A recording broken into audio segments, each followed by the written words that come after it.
In a serene room in St. John's Wood, London, a piano sits by the window, bathed in the muted grey light of an ordinary afternoon.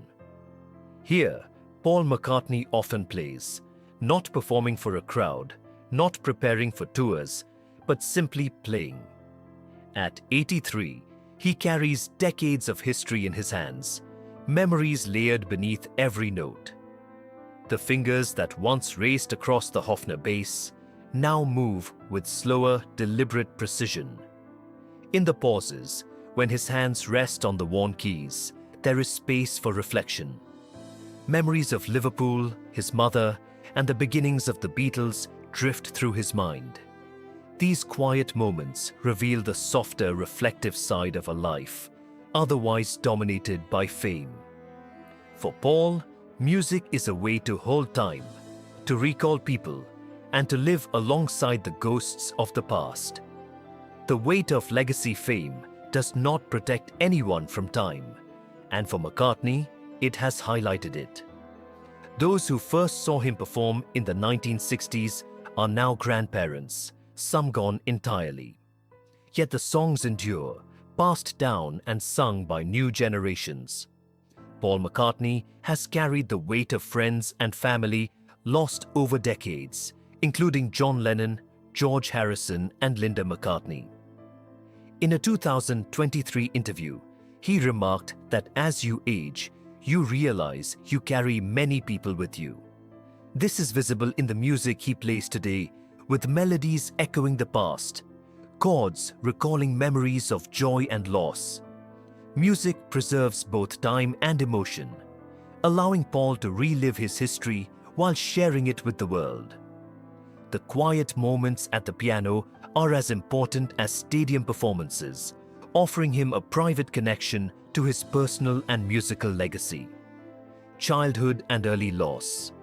Paul's childhood in Liverpool shaped the man he would become. His father, Jim McCartney, had a love for music, occasionally leading a local jazz band, while his mother, Mary, anchored the household despite her long hours as a nurse and midwife. Music was a natural part of home life, flowing effortlessly from father to sons. But tragedy struck when Paul was 14. On October 31st, 1956, his mother passed away from complications of breast cancer. The household shifted overnight. Jim became both father and mother to Paul and his brother Mike, and life took on a quieter, heavier tone. Paul's grief was complex and delayed. The shock was too vast to process immediately. This early encounter with loss left a lasting imprint, ultimately shaping his emotional depth and sensitivity, which would later emerge profoundly in his music. A Dream and the birth of Let It Be. Loss remained intertwined with creativity. Years after his mother's death, Paul dreamed of her voice, offering solace with the words, "Let it be." That simple phrase later became one of the Beatles' most famous songs. The dream reflects how deeply personal grief can transform into art. Paul didn't share the story publicly for years. Understanding some memories are too intimate to expose immediately. Music became both expression and remembrance, a way to carry Mary's presence forward. These moments show that behind the fame, there is an ordinary, emotional human experience that fuels extraordinary art. Grief, practice, and reflection combined to give Paul not just technical skill, but the emotional resonance that defines his songwriting. Discovering the guitar and Liverpool's musical pulse. Around the same time, Paul traded a trumpet for a guitar, a seemingly minor decision that shaped music history. He immersed himself in practice, exploring chords anywhere he could find time, from bedrooms to buses. Liverpool in the 1950s was alive with American rock and roll, and the city's teenagers were forming bands, copying records, and dreaming big. Paul's path crossed with another young musician, John Lennon, whose mother he had also lost. Their shared early experiences with loss and music created a subtle bond. Both teenagers were navigating grief while chasing passion. This meeting was unremarkable on the surface, but would become the foundation for the Beatles. Music became their shared language, a way to process life, loss, and hope, shaping them into collaborators capable of redefining modern music. The formation of the Beatles. On July 6, 1957, at a church fete in Liverpool, Paul met John Lennon after performing with the Quarrymen. Paul impressed Lennon immediately, leading to an invitation to join the band. The two developed a competitive but productive dynamic, constantly pushing each other to improve. Their creative partnership became the engine of the Beatles' songwriting. Soon, George Harrison joined, having proved his skill on a bus performance. The trio now had a core, armed with guitars, cheap amps, and youthful ambition. They weren't famous yet, but the spark of potential was undeniable.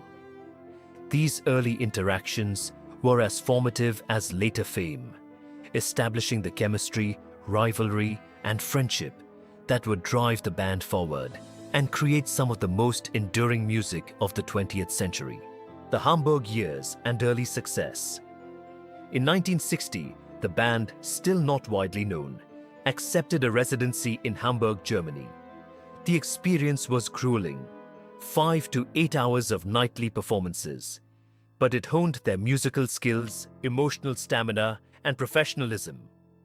When they returned to Liverpool in 1961, they were transformed. Audiences at the Cavern Club grew steadily, and the local buzz indicated something special. In 1962, Brian Epstein became their manager, refining their image and securing a record deal with EMI. By June, under the guidance of producer George Martin, they recorded Love Me Do.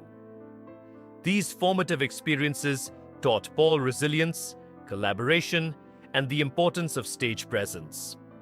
The band's rise wasn't instantaneous, but built on rigorous practice, shared vision, and the determination to turn teenage passion into a professional craft. Beatlemania and global stardom. By 1963, the Beatles' popularity exploded in Britain, creating Beatlemania. Crowds screamed at airports, theaters, and public appearances, often louder than the music itself. Paul, at just 21, was at the center of this storm. Despite the chaos, he continued writing songs, often backstage or late at night. Fame offered thrill, but also disorientation. In 1964, their US debut on The Ed Sullivan Show introduced them to over 70 million viewers. The band's music survived the overwhelming noise, proving its intrinsic power. For Paul, the experience highlighted that life would never be normal again.